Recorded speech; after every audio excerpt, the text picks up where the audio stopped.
We have a 360-degree perspective on this big story. Colonel John Spencer, as always, welcome. Chair of the Urban Warfare Studies, Modern War Institute at Colorado, joining me here on this India Today special broadcast. Colonel, your appreciation of these 6 GBU-57 bunker busters targeting Fordo and 30 Tomahawk cruise missiles at Isfahan and Natanz. Is it the end of Iran's nuclear weapons program for now? How long will this setback be for Iran?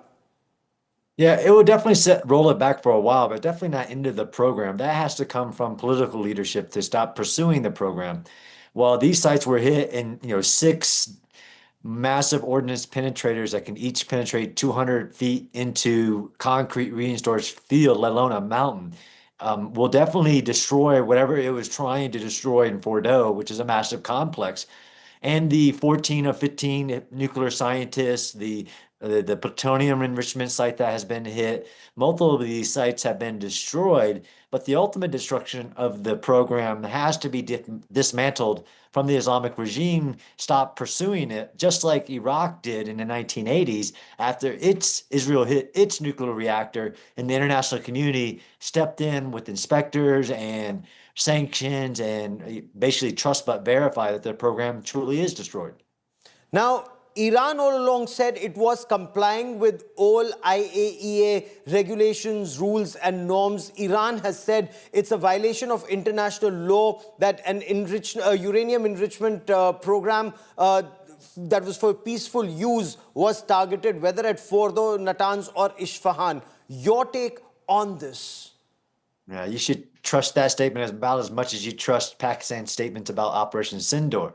I mean, the IEA, the same one they're talking about, on the morning before Israel struck, for the first time in 20 years, voted that Iran was in violation of the non-nuclear proliferation obligation. It was enriching uranium beyond what it would need for clean energy, but trust me, that's not why they're doing it.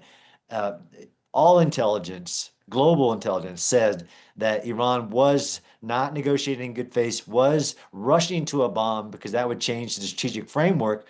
And when you have another terrorist regime with a bomb, let alone what they'll do with it, but that also would free them up to continue their global export of terrorism, launching terrorist attacks into Israel from every direction. And is Iran now dissuaded enough, in your appreciation, to pursue that nuclear weapons program, or facilities like Bushehr still exist? They will now actually want to speed it up, cut corners, and put that bomb together. Benjamin Netanyahu's apprehension was within weeks, if not months, they can put together 9 atomic bombs. Yeah, I think that's no longer the situation. What the destruction that Israel was doing already was very good. The United States stepped in to hit some sites that Israel couldn't do without great risk to their soldiers on the ground, putting soldiers on the ground to do a deep raid, basically. The program has been rolled back, but will this cause the Ayatollah to finally say, okay, I won't have a nuclear program. I won't try to restart it. I won't try to find more nuclear scientists and create more sites, because they could do that if you left them alone now.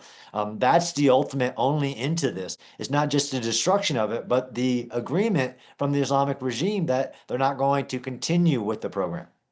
Does the regime stay in your appreciation, or is this endgame Ayatollah Ali Khamenei's regime?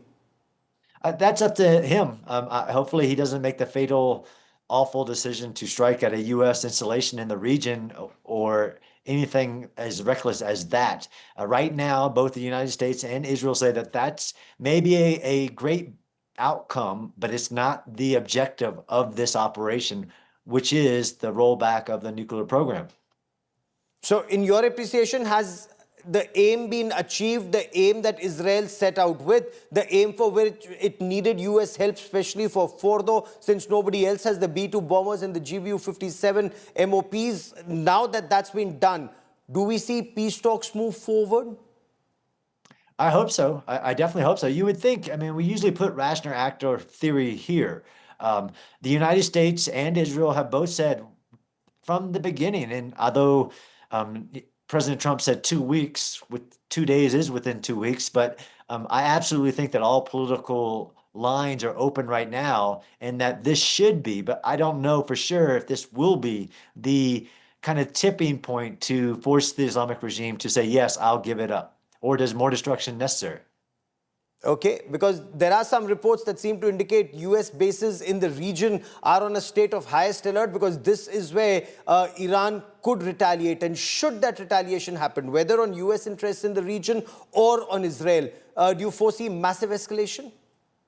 That would definitely be massive escalation. President Trump has made that clear, and if people haven't learned that so far, is take his word to value. They aren't false red lines. That would be a crossing a red line. Many of those installations have had many personnel moved, increased security measures. There is more military power in the region, more destroyers, aircraft carriers, more aircraft. That would be an awful decision, and the retaliation would be fierce by the United States if that happened. How would Iran be reacting to this? A state of shock or a state where they would have wargamed this and there are systems that they can put in place to respond and retaliate? Because there are some reports that seem to indicate that even Fordo had been vacated weeks, if not months ago, and they have facilities like Bushehr that are still operational. Yeah, I don't know about those intelligence reports. This was a very surprise operation. Yes, the personnel could be evacuated, but not the centrifuges, not that critical infrastructure. I don't know what Iran will do. I mean, Israel was conducting at will strikes 8 hours before this operation. Israel's had great success at destroying ballistic missile launchers, ballistic missile supplies, the leadership. So no, I don't think they're going to enact a war game. They lost over 25 senior leaders in the entire military. The guy they tried to put in charge of the military to replace the old guy was eliminated after the second try by Israel. They're totally infiltrated by the Mossad. I think they're in chaos, and they need to make decisions if they want to survive. And nobody's saying that they can't survive, that they need to make different decisions than planning a retaliation, because even their retaliations thus far have been weaker than on the first day. Less missiles are getting through, zero drones are getting through, and Israel is striking them at will. And yet Iran says they haven't used some of their newer generation weapons. They haven't used their hypersonic missiles. They haven't used some of their supersonic missiles.